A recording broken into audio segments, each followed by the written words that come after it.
Hey everybody, thanks for tuning into Game Informer. I'm your host, Alex Van Aken. Today, joined by Marcus Stewart, who wrote our Bayonetta 3 cover story in the magazine this month. Today, we've got some exclusive Viola gameplay to break down. Marcus is going to be walking us through everything we're seeing today. Marcus, how you doing? I'm doing great. Better than these Humunguli at the moment. Yeah. So, yeah, you wrote our cover story. You got to play this section, didn't you, as well? I did. This is not my gameplay. This is B-roll, but yes, I did play this entire section.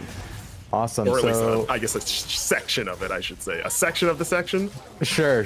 So people got kind of like the basics of what's new in Bayonetta 3 in our video before this one.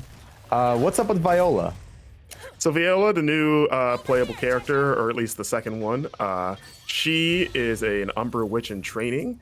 And one of the big differences, or I guess there's several big differences between her and Bayonetta. So because she's a trainee witch, she has, it's weird to say that she has less at her disposal, but that's kind of the case. Though it sounds like a negative, right? Because one of the things is that she can't use a variety of weapons the way Bayonetta can. She can only use her katana, as we saw, instead of having pistols. She uses throwing knives as her projectile, and she can also summon Cheshire, which is her demonic cat companion, who you might have noticed pop up there a little bit earlier.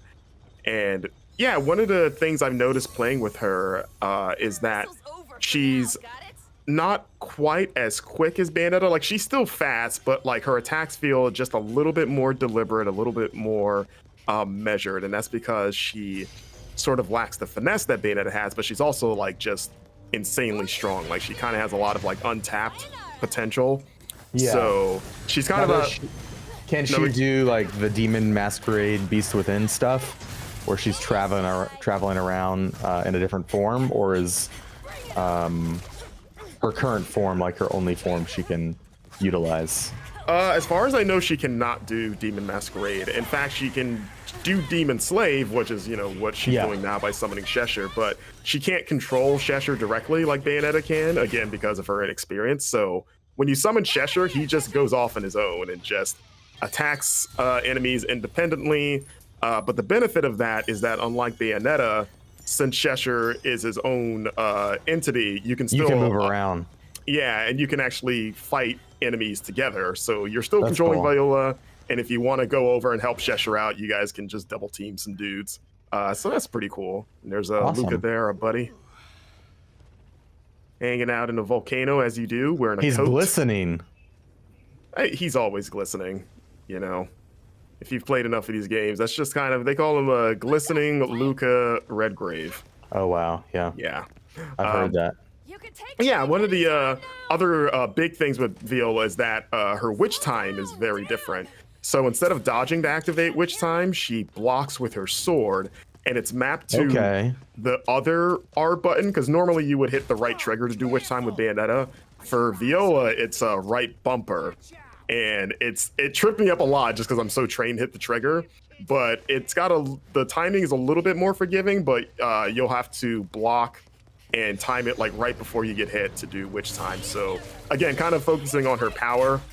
You know, she's like, okay, I'll just stop this with brute force instead of dodging. And Viola can still dodge, it just doesn't have any like effect tied to it. Okay, sure. Yeah, so we saw there some of the sillier stuff with the cannonball thing. I wrote about that in the cover story. And I think stuff like that kind of highlights Viola's personality of like being a lot, I guess, sillier, a little bit more, like just definitely not as perfect as Bayonetta. Again, she's not a full-fledged Umbra witch yet, so she's not as sure of herself. She makes a lot of mistakes. She just has a much more sort of scatterbrained vibe about her, whereas, you know, it's kind of by design to contrast her with Bayonetta, who is basically good at everything forever, you know? Yeah, kind of the point. Yeah. But I kind of like that. I like that contrast between the two characters, and I also like playing with Viola. I was a little like unsure of myself the first time I got hands-on. I was like, oh, does she feel basic compared to Bayonetta? But as I kind of played more and more and got to this part, I was like, okay, she's pretty fun, and I like the differences that she brings. So I'm excited to see how she evolves throughout the adventure. Yeah, now can Cheshire, can he go on demon rampage and stuff if he gets damaged too much? I don't know. I want to say yes, but I'm not sure yet. I wasn't confirmed, or I hadn't confirmed that with Capcom or Capcom, Sure. with Platinum. So possibly, but I think I'm leaning on the no side. It seems like her and Cheshire have a pretty tight relationship, but that's my sort of conjecture. It would also be nice to, seen. like, if that was the differentiated Viola from Bayonetta's abilities in this game.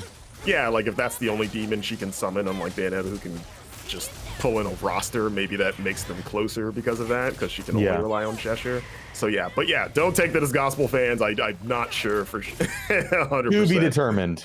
Yeah, I like what Cheshire brings to the table there. You can see there just him doing butt stomps and weird claw strikes. Like I like his design too. He just looks cool. He just looks like anime Cheshire Cat from Alice in Wonderland. Just this like nightmarish but also weirdly adorable looking creature.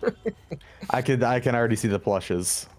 Yes. Oh, they're already in the truck. They're on their way to the stores as we speak. Awesome. Well, thanks for joining me today, Marcus. Anything else on Viola before we get out of here? No. Like I said, I would just say, she seems pretty fun so far. I'm excited to see how her moveset evolves when you unlock abilities with her skill tree.